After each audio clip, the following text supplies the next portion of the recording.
श्री कृष्ण गोविंदे हरे मुरारी, हे नाथे नारायण वासुदेवा। हरे कृष्णा।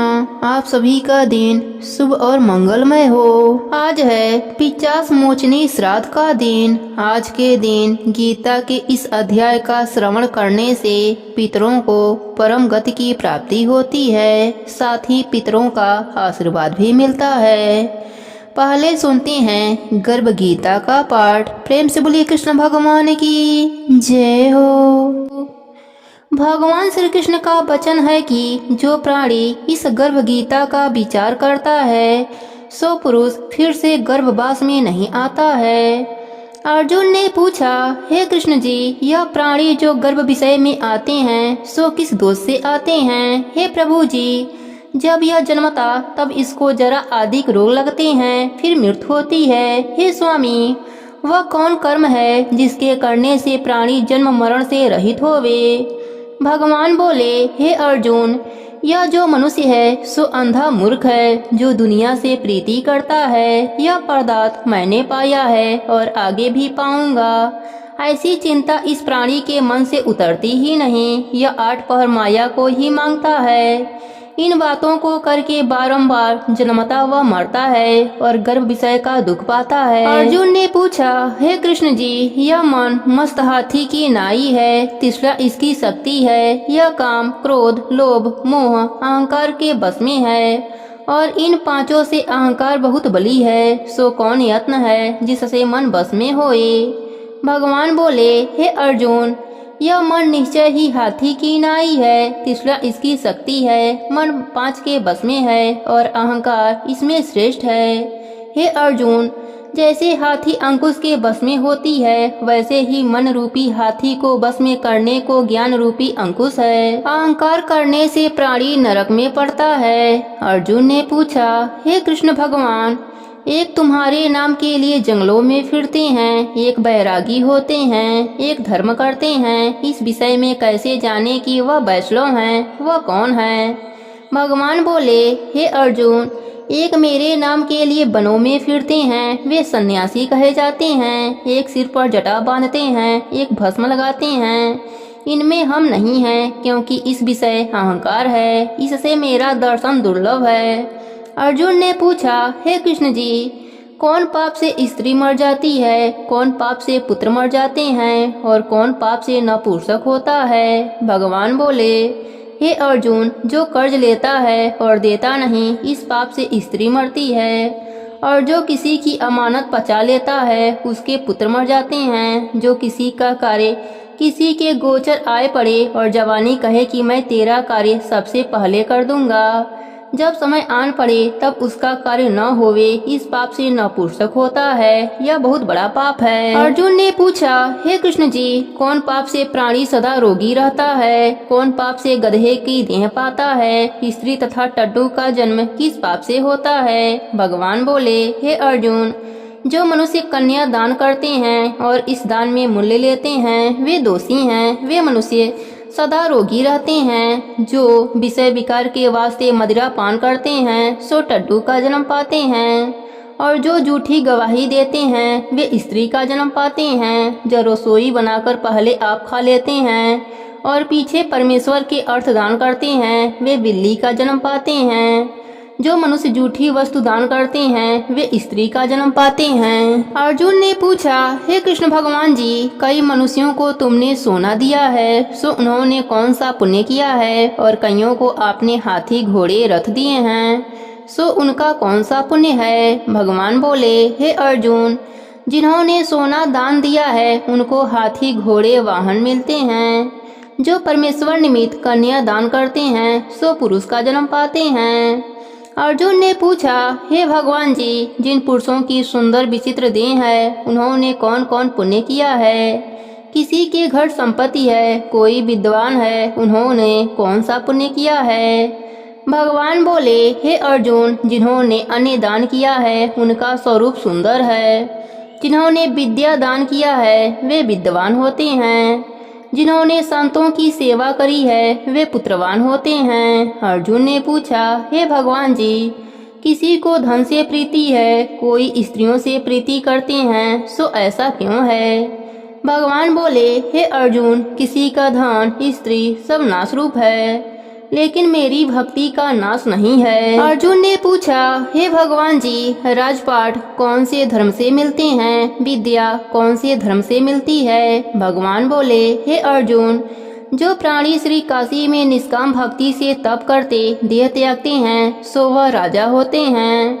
जो गुरु की सेवा करते हैं, सो विद्वान होते हैं।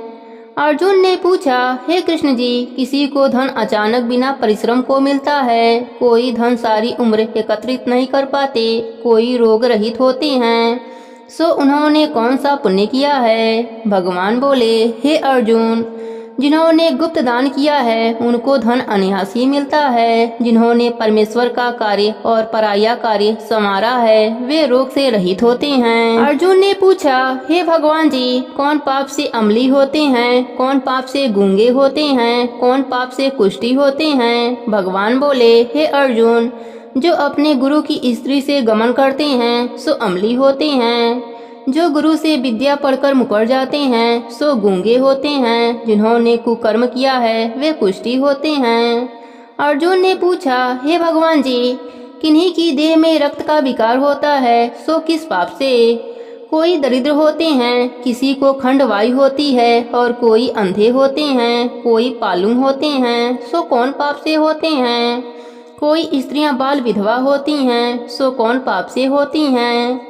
भगवान बोले, हे अर्जुन, जो सदा क्रोधमान करते हैं उनको रक्त विकार होता है, जो कुशील करते हैं वे दरिद्र होते हैं, जो कुकर्मी ब्राह्मण को दान देते हैं उनको खंड वायु होती है, जो प्राणी स्त्री को नग्न देखता है, गुरु की स्त्री पर कुदृष्टि करता है, जिसने गौ ब्राह्मण को लात मारी है सो अंधा व पालुम होता है, जो स्त्री अपने पति को छोड़कर पराये पुरुषों से संग करती हैं सो बाल विधवा होती हैं। अर्जुन ने पूछा, हे कृष्ण जी, तुम पर ब्रह्म हो, तुमको मेरा नमस्कार है। आगे मैं तुमको समधी जानता था, अब मैं तुमको परमेश्वर रूप जानता हूँ। हे पर ब्रह्म, गुरु दीक्षा कैसी होती है, कृपा करके कहें। भगवान बोले, हे अर्जुन, तुमको धन्य है, फिर तुम्हारी माता को भी धन्य है, जिनके तुम ऐसे पुत्र हुए, जिसने गुरु दीक्षा पूछी है। हे अर्जुन, सारे संसार के गुरु जनार्दन हैं। विद्या का गुरु काशी, चारों वर्णों का गुरु ब्राह्मण, ब्राह्मण का गुरु सन्यासी है। सन्यासी उनको कहते हैं जिसने सबको त्याग करके मेरे विषय में मन लगाया है, सो सन्यासी जगत गुरु है। हे अर्जुन, यह बात ध्यान देकर सुनने की है कि गुरु कैसा हो, जिसने सब इंद्रियां जीत ली हों, जिसको सब संसार ईश्वर का रूप नजर आता हो, सब जगह से उदार हो, ऐसा गुरु करें। जो परमेश्वर को जानने वाला हो वे उस गुरु की पूजा सब तरह से करें। हे अर्जुन, जो गुरु का भक्त है सो मेरा भक्त है। जो प्राणी गुरु सम्मुख होकर मेरा भजन करते हैं उनका भजन करना सफल है। जो प्राणी गुरु विमुख हैं उनको सप्तग्राम मारे का पाप है। गुरु से विमुख प्राणी का दर्शन करना योग्य नहीं। गृहस्थ गुरु से विमुख हो सो चंडाल के समान है। जिस जगह मदिरा का भांडा हो उस दिए जो गंगा जल है सो अपवित्र होता है। उसी तरह गुरु विमुख का भजन भी अपवित्र होता है। उसके हाथ का देवता भी नहीं लेते, उसके सर्व काज निष्फल हैं। कुकर, सूकर, गंधर्व, काक, इन सब योनियों में सर्प की योनि बड़ी खोटी है। इन सब से भी वह मनुष्य खोटा है जो निगुड़ा है। गुरु बिना गति नहीं होती। जिसका कोई गुरु न होवे सो अवश्य नरक हो जाएगा। गुरु दीक्षा बिना प्राणी के सर्व काज निष्फल होते हैं। हे अर्जुन, जैसे चारों वर्णों को मेरी भक्ति करना योग्य है, तैसे ही गुरु धाम के गुरु की भक्ति करना सबसे योग्य है। जैसे सब नदियों में गंगा श्रेष्ठ है, सब व्रतों में एकादशी का व्रत श्रेष्ठ है, सो वैसे ही ए अर्जुन सबसे उत्तम गुरु सेवा है। गुरु दीक्षा बिना प्राणी पशु योनि पाता है, धर्म करता है, सो पशु योनि में फल भोगता है, 84 में घूमता रहता है। अर्जुन ने पूछा, हे कृष्ण जी, गुरु दीक्षा क्या वस्तु है? भगवान बोले, हे अर्जुन, तेरा जन्म धन्य है। जिसने यह प्रश्न किया है तू धन्य है।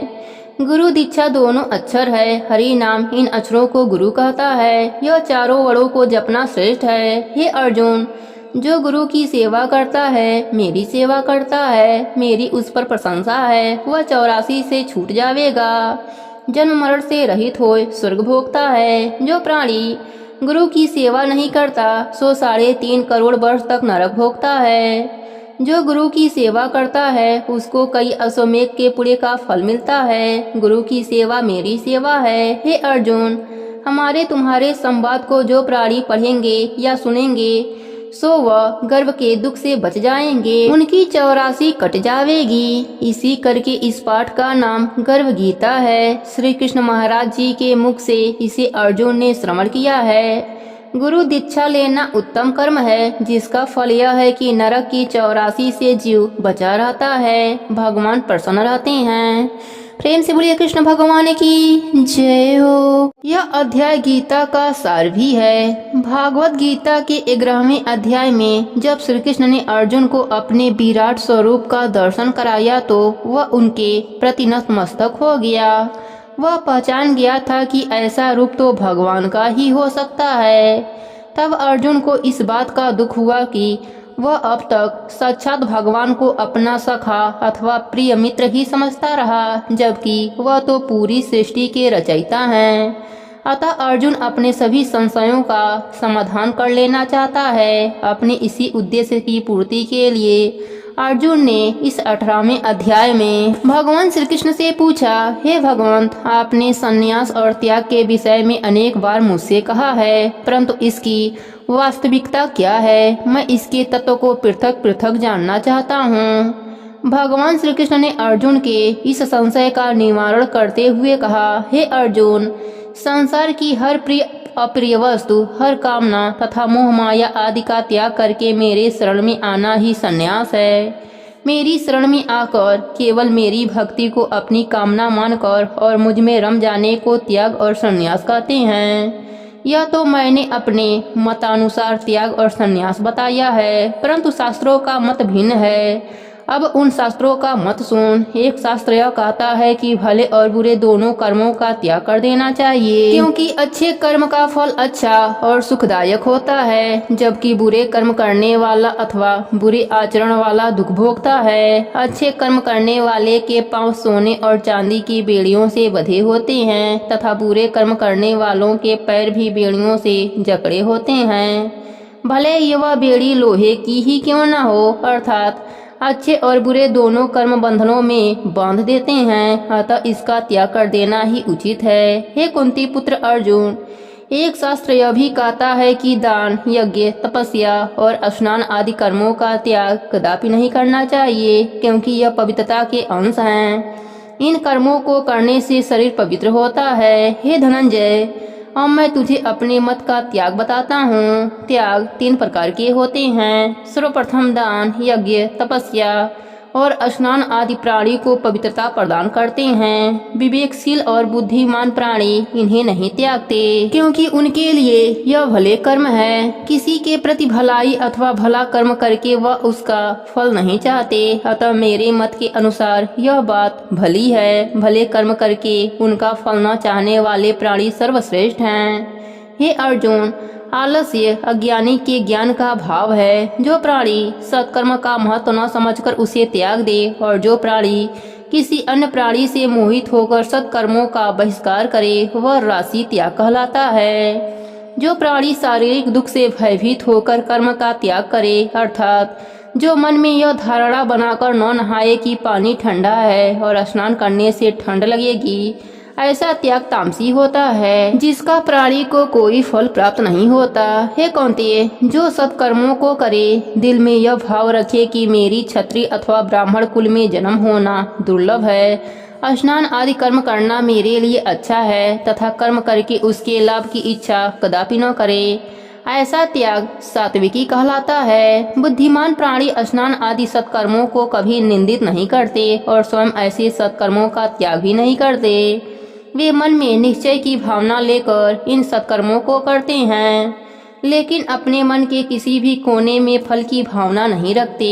हे पार्थ, ऐसे प्राणी विवेकशील होते हैं। विवेक अथवा निर्मल बुद्धि से ज्ञान पैदा होता है। जिस प्राणी के हृदय में मेरी महिमा और उसका ज्ञान उपजता है वह सांसारिक बंधनों से मुक्त होता है। अतः हे अर्जुन, यदि प्राणी मेरे मर्म को जानना चाहता है तो उसे सत्कर्मों का त्याग कदापि नहीं करना चाहिए। जिस प्रकार प्राणी संघर्ष करता हुआ अपने लक्ष्य की ओर बढ़ता है और लक्ष्य प्राप्त कर लेता है, उसी सत्कर्म भी संघर्ष के मार्ग की ओर चला जाता है। सृष्टि में ऐसा कोई भी शक्तिशाली प्राणी नहीं है जो इन सत्कर्मों का त्याग करने का साहस कर सके। हे अर्जुन, माता पिता के संघर्ष से माता के पेट में जब से जीव आता है तभी से अपनी जीवन यात्रा के अंतिम दिन तक कभी भी न तो निष्कर्मी होता है और न ही त्यागी। अतः हे पार्थ, जो प्राणी अपने समस्त सत्कर्म मुझे समर्पित करें और किसी भी प्रकार के फल की चाह मन में उपजने न दें, ऐसा प्राणी निष्कर्मी और त्यागी होता है। हे कुंती पुत्र अर्जुन, अब मैं तुझे मनुष्य के प्रतिदिन करने वाले कर्मों के फल के विषय में बताता हूँ। यह फल 3 प्रकार के होते हैं। अब उनकी व्याख्या सुनो। भले कर्म का फल सुख, बुरे कर्म का फल दुख और बुरे भले कर्मों का फल मिश्रित होता है। यह 3 प्रकार के फल प्रतिदिन हर प्राणी को भोगने पड़ते हैं। मगर जो प्राणी सांसारिक मोह माया को त्याग कर मेरे शरण में है और मुझे समर्पित है, उन्हें सुख की ही प्राप्ति होती है। हे अर्जुन, प्राणी द्वारा किए गए जो भी अच्छे या बुरे कर्म होते हैं उनका संचालन प्राणी की इंद्रियों और मन के द्वारा होते हैं। देहधारी प्राणी के अंदर अकर्ता है, अर्थात वह कुछ भी नहीं करती लेकिन फिर भी पवित्र और निर्मल है। हे धनंजय, आत्मा को वही पहचान सकता है जिसकी बुद्धि निर्मल तथा मन उज्जवल है, परंतु जिसकी बुद्धि भ्रष्ट है और नेत्र होते हुए भी नेत्रहीन है, ऐसे प्राणी न तो आत्मा की महत्ता समझ सकते हैं और न ही उसे पहचान सकते हैं। आत्मा को इस बात का अहंकार नहीं होता कि वह आत्मा है, अर्थात वह कोई कर्म नहीं करती। अच्छा बुरा जो कर्म किया जाता है उसका दोषी मन और इंद्रियां होती हैं। वस्तुतः आत्मा निराकार है, उसे कोई देख नहीं सकता और जब वह चाहे प्राणी को मार सकती है। उसे किसी भी कर्म का बंधन नहीं है। हे पार्थ, अब मैं तुझे ज्ञान, कर्म और कर्ता के विषय में बताता हूँ। यह तीनों ही 3 प्रकार के होते हैं। सर्वप्रथम मैं तुझे सात्विक ज्ञान के विषय में बताता हूँ। इस प्रकार का प्राणी सर्वोत्तम होता है क्योंकि उसका ज्ञान असीमित होता है। ऐसे ज्ञानी को केवल अविनाशी आत्मा ही दिखाई देती है, वरन वह गरीब, अमीर तथा उच्च या नीच सबके साथ एक समान व्यवहार करता है। मन में किसी के प्रति द्वेष की भावना नहीं रखता। वह कोई ऐसा कार्य नहीं करता जिससे किसी अन्य प्राणी को कोई कष्ट पहुँचे।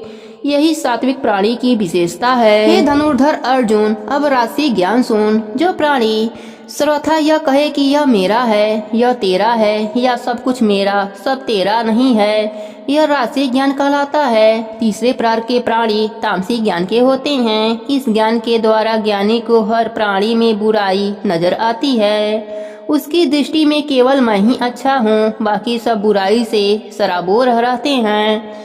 तामसी प्राणी को हर किसी के साथ बैर भाव रखना में आनंद आता है। हे धनंजय, कर्म भी 3 प्रकार के होते हैं। सबसे पहले मैं तुझे सात्विक कर्म के विषय में बताता हूँ। जो प्राणी अपने मन में यह धारणा बना ले कि यह कर्म मेरे योग्य है, शुभ अथवा दूसरों को इस कर्म से लाभ होगा, वह मन में फल प्राप्ति की कोई आशा या इच्छा न रखे, यह सात्विक कर्म कहलाता है। हे कौन्तेय, अब मैं तुझे राशि कर्म के विषय में बताता हूँ। जो प्राणी कर्म के साथ साथ मन में फल की इच्छा और अहंकार की भावना रख कर यह कहता फिरे कि यह कर्म मैंने किया है तथा उस कर्म को करने में कई प्रकार के कष्ट उठाने पड़े, ऐसे कर्म राशि कर्म कहलाते हैं। जो प्राणी मोह माया के बंधन में बंधा रहे, अपनी बड़ाई का प्रदर्शन करता रहे, अपने बल को दिखाना अपनी शोभा समझे अथवा किसी पर घात करे और किसी के दिल को चोट पहुंचाए, ऐसे प्राणी के कर्म तामसी कर्म कहलाते हैं। हे पार्थ, अब मैं तुझे कर्मकर्ता के विषय में बताता हूँ। सर्वोत्तम कर्मकर्ता सात्विक कहलाता है। यदि सात्विक प्राणी कर्म धर्म के कार्य यज्ञ, महोत्सव, हवन, श्राद्ध इत्यादि करें, मन में किसी भी प्रकार के फल की इच्छा न रखें, मन अहंकार रहित हो, हृदय में हमेशा यह भावना रखें कि मैं तो तुच्छ हूँ, मुझे जो कुछ दिया है परमेश्वर ने ही दिया है, अर्थात किसी अच्छे कर्म के पश्चात उसका आडंबर न करें। हर कार्य को सहज भाव से करें। कार्य बिगड़ जावे तो उसका शोक न करें और कार्य के विधि पूर्वक पूर्ण हो जाने पर खुशी को प्रदर्शित न करें और ईश्वर कृपा से जैसा भी भोजन मिले उसे उसका प्रसाद समझकर ग्रहण कर लें। ऐसे ही कर्म के कर्ता को सात्विक प्राणी कहते हैं, जो तन मन से अपवित्र रहे। धार्मिक कर्म आदि करते समय हर्ष या शोक से ग्रस्त हो, मन में स्वयं द्वारा किए गए कार्य की फल की इच्छा रखे तथा मन में इस भावना का धारणा रखे कि लोग मुझे धन्य कहेंगे, लेकिन किसी धार्मिक कार्य अथवा अन्य कारणवश धर्म के व्यय होने से दुखी हो। ऐसे कर्ता को राशि कर्ता कहते हैं। जो प्राणी शास्त्र की विधि नहीं जानता, अर्थात जिसे इस बात का ज्ञान नहीं है कि कौन सी धार्मिक विधि किस प्रकार संपूर्ण की जाए, किसी सज्जन अथवा महापुरुष के समझ झुकने में अपना अपमान समझे, मूर्खता पूर्व वार्तालाप करे तथा किसी के साथ प्यार अथवा मैत्रीपूर्ण संबंध न रखे, ऐसे प्राणी तामसिक कर्ता कहलाते हैं। हे पांडुपुत्र अर्जुन, अब मैं तुझे 3 प्रकार की भक्ति और दृढ़ता के विषय में बताता हूँ। जिस प्राणी की बुद्धि प्रखर होगी वह अपने गृहस्थ जीवन को खुशहाल बना लेगा। जो प्राणी अच्छे कर्म को अच्छा समझे और बुरे कर्म को बुरा जाने, उसे यह ज्ञान की किस कार्य से मुक्ति प्राप्त होगी और किस कार्य के द्वारा वह बंधनों में बंधता चला जाएगा।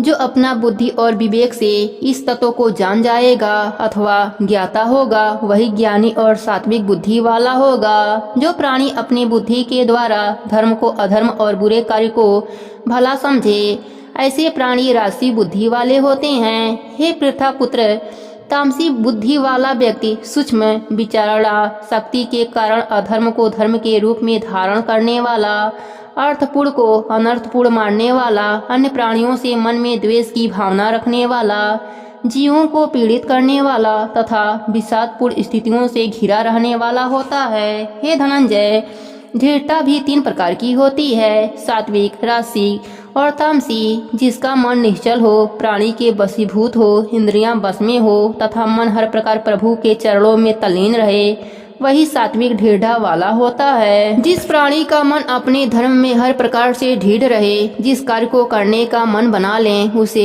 दृढ़ता से पूर्ण करें।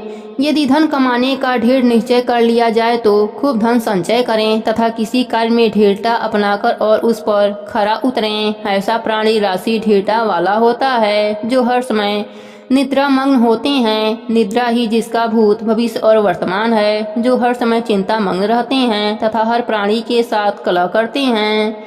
ऐसे प्राणियों को तामसी दृढ़ता वाला जानो।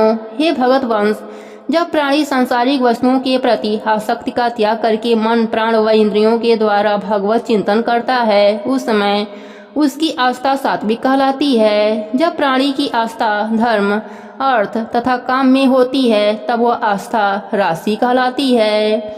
जब प्राणी की आस्था का झुकाव दृष्टि प्रवृत्तियों की ओर होता है, तब वह भ्रष्ट और तामसी आस्था कहलाती है। इस आस्था और अवस्था में प्राणी भयग्रस्त, चिंतित और विक्षिप्तों जैसा कष्ट भोगने वाला हो जाता है। हे अर्जुन, सुख के भी 3 रूप होते हैं, सात्विक सुख, राशि सुख और तामसी सुख। ऐसा सुख जिसमें प्राणी भगवत भजन, भगवत दर्शन तथा पूजा अर्चना नियम अनुसार करता है और जिसके प्रभाव से उसके अनिष्टों का नाश होता है, उसे सात्विक सुख कहते हैं। ऐसा सुख पाने के लिए प्राणी को प्रारंभिक अवस्था में काफी विचित्र या प्रतीत होता है। उस समय उसका मन पूजा अर्चना एवं आस्था में नहीं लगता। ऐसी अवस्था में उसे यह सब कर्म दुविधा का आभास कराते हैं, लेकिन जब उसे इन कर्मों का अभ्यास हो जाता है और वह भगवत भक्ति में तल्लीन हो जाता है, तब उसे अपार सुख शांति की प्राप्ति होती है। भगवत भक्ति में लीन हो जाने के पश्चात उसे वही भक्ति अमृत के समान प्रतीत होने लगती है। इस सुख को ही सात्विक सुख कहते हैं। प्राणी सांसारिक विषयों का इंद्रियों द्वारा भोग करता है। इन भोग की अवस्था के शुरू में प्राणी को अपार सुख मिलता है। यह सुख उसे स्वर्ग भोगने के समान लगता है, परंतु धीरे धीरे यही सुख उसके लिए नरक के समान प्रतीत हो जाता है। यह सुखदायक साधन वृद्ध अवस्था में दुखदायक हो जाते हैं, अतः इस सुख को राशि सुख कहते हैं। हे अर्जुन, जिस सुख को भोगने के समय आत्मा की अनुरक्ति हो जाए, अर्थात बेसुध निद्रा में आलस्य अवसावधानी, प्रभु की ओर से विमुखता तथा हर प्राणी को शंकामय दृष्टि से देखना तामसी सुख कहलाता है। हे अर्जुन, अब आगे सुन। स्वर्ग से लेकर पृथ्वी लोक, पाताल लोक और नागलोक आदि सभी लोक माया से उपजे हैं। इसलिए यह तत्व रज, तम आदि माया के गुणों से आबद्ध रहते हैं। इन लोकों में रहने वाले प्राणी भी तीनों गुणों से युक्त होते हैं। इसलिए हे भगतवंशी अर्जुन, ब्राह्मण, क्षत्रिय, वैश्य व शूद्र पूर्व जन्मों के कर्म संस्कारों के कारण ही अलग अलग योनियों में जन्म लेते हैं। प्रत्येक वर्ण के गुण उनके संस्कारों के अनुसार होते हैं और उनका स्वभाव भी पूर्व जन्म के अनुसार होता है। अर्थात ब्राह्मण योनि में जन्मा प्राणी उचित कर्मों में ही संलग्न रहता है। इसी प्रकार क्षत्रिय, वैश्य एवं शूद्रों का स्वभाव भी उनकी योनि के अनुसार होता है। हे पार्थ, अब मैं तुझे इन सब के स्वभाव की प्रक्रिया के विषय में बताता हूँ। तब करना, इंद्रियों को बस में रखना, पवित्रता के साथ रहना, भजन करना, हृदय में कोमलता एवं क्षमा भाव रखना और गोविंद में तत्व बुद्धि से परमेश्वर को जानना आदि ब्राह्मण के स्वाभाविक धर्म हैं। क्षत्रिय के स्वाभाविक धर्म के विषय में बताता हूँ। तेजस्वी, सूरवीर, युद्ध में पीठ न दिखाना, बुद्धिमान, दानी और परमेश्वर में श्रद्धा होना क्षत्रियों के स्वाभाविक लक्षण कहे गए हैं। वैश्य के स्वाभाविक लक्षण और व्यापार करना, खेती करना, गौओं का पालन करना तथा लेन देन के व्यापार में छल कपट आदि का व्यवहार न करना। हे पार्थ, शूद्र इन तीनों वर्णों की सेवा करने के लिए पैदा होता है। जो मिल जाए उसी में संतोष करना शूद्र का स्वाभाविक धर्म माना गया है। हे भरतवंशी अर्जुन, सभी वर्णों के प्राणियों को अपने अपने कर्म में प्रवृत्त होने से ही सिद्धि तथा मोक्ष की प्राप्ति होती है। प्राणी के जन्म के उपरांत ही उसमें संस्कार पड़ते हैं। अर्थात यदि कोई ब्राह्मण कुल में जन्म लेता है तो उस प्राणी पर ब्राह्मण कुल के संस्कार किसी न किसी रूप में अवश्य पड़ते हैं, लेकिन उसके पूर्व जन्म के कर्मों के अनुसार ही इस जन्म में योनि मिलती है। यदि पूर्व जन्म के कर्म श्रेष्ठ हैं तो उसे श्रेष्ठ योनि में जन्म मिलता है।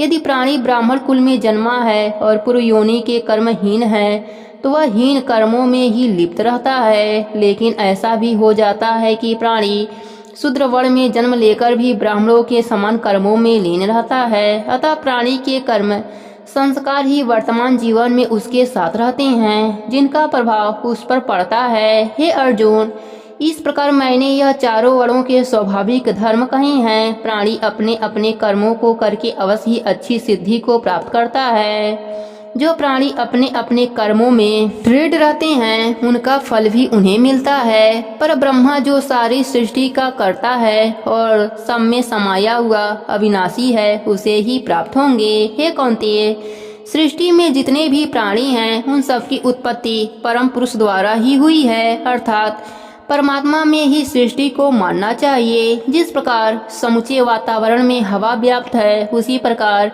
सत्य, आनंद प्रदाता परम पिता परमेश्वर भी सारी सृष्टि में व्याप्त रहता है। ऐसे सर्वव्यापक परमात्मा को कर्म पूजा द्वारा पूज कर प्राणी मुक्त प्राप्त कर लेता है। यहाँ कर्म पूजा का तात्पर्य यह है कि जिस प्रकार आज्ञाकारी बेटा अपने पिता की सेवा करता है उसी प्रकार प्रत्येक प्राणी को एकमात्र परम पिता परमेश्वर को ही अपना सब कुछ मानकर उसी का स्मरण करते हुए तथा उसी की आज्ञा अनुसार तन मन और वचन से अपने वर को ध्यान में रखते हुए कर्म करते रहना चाहिए। हे अर्जुन, दूसरे का धर्म कितना ही श्रेष्ठ क्यों ना हो और अपना धर्म कितना ही हीन क्यों ना हो, तब भी अपना धर्म दूसरे के धर्म से श्रेष्ठ होता है, क्योंकि अपने धर्म के पालन से ही प्राणी की मुक्ति का मार्ग प्रशस्त होगा।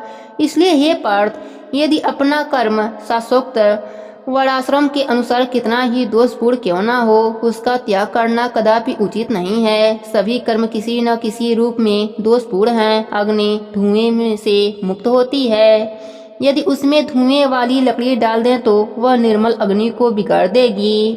जिस प्राणी की सांसारिक या असंसारिक अर्थात भौतिक पदार्थों और सुख आदि में बिल्कुल भी निष्ठा नहीं है उसकी बुद्धि ऐसे सुखों की ओर प्रवृत्ति नहीं होती है तथा उसकी कोई इच्छा फल की कामना भी नहीं रहती।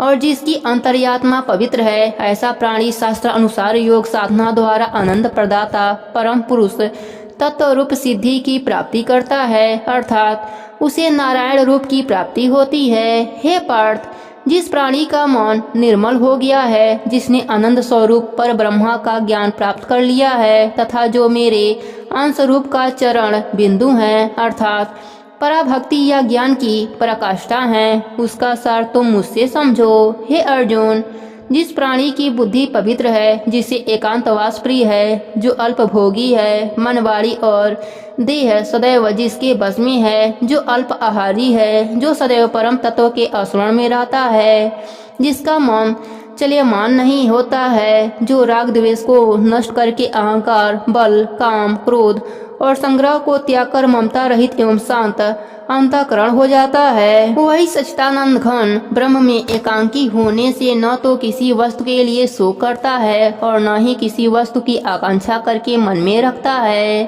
क्योंकि किसी वस्तु की प्राप्ति का भाव उसके मन में कभी उत्पन्न नहीं होता। ऐसा प्राणी सृष्टि में विचरने वाले सभी जीवों के प्रति समान बुद्धि वाला होता है। हे कौन्तेय, जो प्राणी समदर्शी एवं समबुद्धि वाला होता है, वही मेरे परम भक्ति अर्थात ब्रह्म स्वरूप के प्रति निष्ठा प्राप्त करने में सक्षम होता है। ऐसे ही प्राणी परम सिद्धि के अधिकारी होते हैं। इसलिए हे अर्जुन, जिस प्राणी को मेरी परम भक्ति तथा सिद्धि प्राप्त होती है, वह मेरे कर्मों को भली भांति जान लेता है। जो मेरे कर्मों को जान जाता है, वह मेरे स्वरूप को सृष्टि के हर जीवों में देखता है। ऐसे प्राणी की दृष्टि में समुची सृष्टि कृष्णमय हो जाती है। अंततः वह मुझ परमानंद स्वरूप में लीन हो जाता है। अर्थात जो प्राणी मेरे प्रकाशमय स्वरूप का सदैव चिंतन करता है, वह अपने अंतिम समय में मेरे ही प्रकाशमय स्वरूप में विलीन हो जाता है।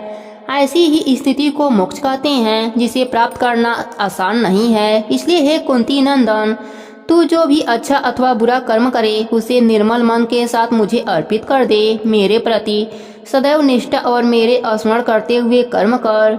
जब तेरा मन निरंतर कर्म करते हुए मुझ में ही समाया रहेगा, तभी तू मेरी कृपा का अधिकारी बनेगा और जन्म मरण आदि दुखों से मुक्त हो जाएगा। यदि तू अहंकार की भावना में लिप्त होकर मेरे सुमुख से निकले वचनों को अपने रोम रोम में नहीं समाएगा, तो तू अपने परम ध्येय से भटक जाएगा। हे अर्जुन, यदि तू अहंकार बस युद्ध नहीं करना चाहता अथवा यह सोचता है कि युद्ध करना तुझे शोभा नहीं देता, क्योंकि युद्ध भूमि में तेरे अपने सगे संबंधी है, तो यह तेरा सोच निरर्थक है। तू क्षत्रिय है, इसलिए तुझे युद्ध अवश्य ही करना होगा। युद्ध करना तो क्षत्रिय का स्वभाव है और तेरा यह स्वभाव ही तुझे युद्ध के लिए प्रेरित करेगा। यह तो निश्चित है कि हे भरतवंशी अर्जुन, तू मोहबश होने के कारण जिस कर्म से विमुख होना चाहता है, वह कर्म तुझे अपने क्षत्रिय स्वभाव के कारण करना ही पड़ेगा, क्योंकि प्रत्येक प्राणी के हृदय स्थल में अंतरात्मा के रूप में स्थित परमात्मा अपनी माया के द्वारा उसे उस्काती है। इसलिए हे पार्थ, तू मोह माया, अहंकार, प्रतिष्ठा एवं संकोच आदि का त्याग करके परमात्मा की शरण में जा। वही सर्वोत्तम स्थल है। अपने जीवन का अंतिम लक्ष्य ईश्वर को ही मानकर प्रेम पूर्वक उसके नाम, प्रभाव, स्वरूप का ध्यान तथा गुणगान कर। इस प्रकार तू निष्काम भाव से उस ईश्वर के प्रति अपने आप को समर्पित कर देगा। हे अर्जुन, ऐसा करने से तुझे परम पिता परमेश्वर की कृपा से परब्रह्म पद की प्राप्ति होगी। हे कौन्तेय, तू मेरा सखा है तथा परम प्रिय है, इसलिए मैंने केवल तुझे ही इस गूढ़ व रहस्यमयी ज्ञान का उपदेश दिया है। अन्य प्राणियों के लिए इस ज्ञान को प्राप्त करना अति दुर्लभ है। मेरे द्वारा दिए गए इस गूढ़ ज्ञान के मार्ग पर विचार करने के उपरांत अब तेरा यह कर्तव्य है कि तू अपने हित के लिए अच्छा या बुरा निर्णय ले। भगवान श्री कृष्ण के इन वचनों को सुनकर अर्जुन मौन हो गया। भगवान श्री कृष्ण उसके चेहरे पर आते जाते भावों को पढ़ने लगे और फिर गंभीर स्वर में बोले, हे अर्जुन, संपूर्ण गोपनीयों में भी अति गोपनीय और परम हितकारी वचनों को तू एक बार फिर से सुन, क्योंकि तू मेरा परम प्रिय है, इसलिए परम हितकारी वचन भी मैंने तुझे कहा। हे कौन्तेय, नित्य निरंतर अचल मन, अतिशय श्रद्धा एवं भक्ति सहित निष्काम भाव से नाम, गुण और प्रभाव के श्रवण, कीर्तन, मनन तथा पठन पाठन द्वारा केवल मुझे भज। तू मन, वाणी और शरीर के द्वारा सर्वस्व मुझे अर्पण करके श्रद्धा, भक्ति एवं प्रेम के सर्वशक्तिमान, विभूति, बल, ऐश्वर्य, माधुर्य, गंभीरता, उदारता, वात्सल्य और सुहृदयता आदि गुणों से संपन्न करके आश्रय रूप वासुदेव को विनय भाव पूर्वक एवं भक्ति सहित साष्टांग दंडवत प्रणाम कर। ऐसा करने पर तू मुझे ही प्राप्त होगा, यह मैं तेरे लिए सत्य प्रतिज्ञा करता हूँ। क्योंकि तू मेरा अंतरंग प्रिय सखा है, इसलिए हे अर्जुन, तू कर्म रूप सभी धर्मों का परित्याग करके मेरे शरण ग्रहण कर। हे सखा, जब तू मेरे प्रति एकनिष्ठ होकर मेरी शरण ग्रहण करेगा तो मैं तुझे सभी प्रकार के पापों से मुक्त कर दूंगा। तू किसी भी प्रकार का शोक मत कर। हे धनंजय, गीता का यह अति रहस्यमय व गूढ़ ज्ञान मैंने तेरे हित को ध्यान में रखते हुए केवल तुझे ही दिया है। गीता रूप परम रहस्य को कभी भी किसी ऐसे प्राणी को नहीं बताना चाहिए जो जप, तप और भक्ति न करता हो तथा शास्त्रों, वेदों, ईश्वर एवं वृद्ध प्राणियों के प्रति श्रद्धा भाव न रखता हो, जो प्राणी भक्तिहीन हो, जिसकी किसी भी ज्ञान में रुचि न हो, जो इस गूढ़ ज्ञान की निंदा करता हो और जिसके लिए यह ज्ञान सुनने के समान हो, ऐसे प्राणी को यह ज्ञान कदापि नहीं देना चाहिए। मगर जो प्राणी भक्त वत्सल्य हो, ज्ञानियों और वृद्धजनों का सम्मान करता हो तथा ईश्वर में विश्वास रखता हो, उसे गीता का ज्ञान अवश्य ही प्रशंसा पूर्वक देना चाहिए। क्योंकि जो प्राणी मुझ में निष्ठा रखते हुए अति गोपनीय गीता के इस ज्ञान को मेरे भक्तों में बांटता है, वह मुझे ही प्राप्त होता है, इसमें कोई संदेह नहीं है। उससे बढ़कर मेरा अतिशय प्रिय कार्य करने वाला न तो प्राणियों में कोई है और न ही इस अत्यंत प्रिय पृथ्वी पर होगा। इसलिए हे अर्जुन, जो प्राणी इस हम दोनों के मध्य हुए इस धर्मस्य संवाद रूप गीता शास्त्र को पढ़ेगा, अर्थात नित्य निरंतर पाठ करेगा अथवा श्रवण करेगा, वह पापों से मुक्ति पाकर श्रेष्ठ लोकों को प्राप्त होगा, अर्थात वह उस पद को प्राप्त होगा जो श्रेष्ठ जनों को प्राप्त होता है। इस प्रकार गीता का महात्म्य कहकर भगवान श्री कृष्ण ने अर्जुन से प्रश्न किया। हे भरत वंशी अर्जुन, मैंने जो कुछ भी तुझसे कहा, क्या तूने उसे एकाग्र एवं शांत चित्त होकर सुना? जो अज्ञान अथवा मोह तेरी अज्ञानतावश तेरे मन में उपजा था, वह नष्ट हुआ। भगवान श्री कृष्ण के इस प्रश्न का उत्तर देते हुए अर्जुन भाव विभोर होकर बोला, हे अच्युत्य, आपकी कृपा से मेरा मोह अब नष्ट हो चुका है, अर्थात मैं अब मोह से मुक्त हो गया हूँ तथा ज्ञान से सराबोर हो गया हूँ। हे कृपा निधान, अब मेरे सभी संशय समाप्त हो चुके हैं और मेरा मन स्थिर हो गया है। अब मैं आपकी आज्ञा की प्रतीक्षा में हूँ। आप मुझे जो भी आज्ञा देंगे मैं उसका अवश्य पालन करूँगा। यह वचन कहकर अर्जुन बार बार भगवान श्री कृष्ण के समक्ष नतमस्तक होने लगा। भगवान श्री कृष्ण ने अर्जुन के यह शब्द सुनकर कहा, हे अर्जुन, मेरी आज्ञा अनुसार तू क्षत्रिय धर्म का पालन कर, यह मेरी तेरे लिए आज्ञा है। श्री कृष्ण के ऐसा कहने पर अर्जुन ने गांडीव उठा लिया और शीश झुकाकर उनकी आज्ञा का पालन करने के लिए तैयार हो गया। इसके उपरांत धृतराष्ट्र से संजय बोला, हे राजन, भगवान श्री कृष्ण एवं अर्जुन के बीच हुए रोमांचित संवादों को सुनकर मैं धन्य हो गया। मैं महर्षि वेद व्यास जी का भी कृतज्ञ हूँ, जिनकी असीम कृपा द्वारा मुझे दिव्य दृष्टि की प्राप्ति हुई। इसके बल पर मैं इस गूढ़ एवं महान ज्ञान को साक्षात भगवान श्री कृष्ण के मुखरा बिंद से सुनने में सक्षम हुआ।